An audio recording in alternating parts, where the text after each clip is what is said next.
Нөмір 26 жалпы орта білім беретін мектебінің 4-Ә сынып оқушысы Шаймарданова Айару Айболат қызы. Мұқағали Мақатаевтың «Апырмай туған жер-ай» атты өлеңі.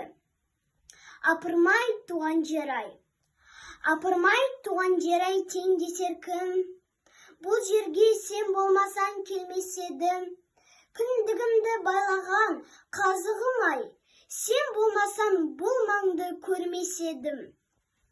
Жат көзіммен қарайды адамдарым, жақын тартар құрбыда таба алмадым. Жас отаудың есігін ашып қалып, айлан құрып, қайра жаба алмадым. Кел демеді, немесе кет демеді, несін маған білмеймін өкпеледі. Сен сүйген жүректі туған үлкен, сен өсірген біреулер жек көреді. Туған елім, көрмесем сағынамын, кетсем ізім өзінен табылады. Жасыра алмай, ініңнің отауынан, ыстық маған атаның шаңырағы.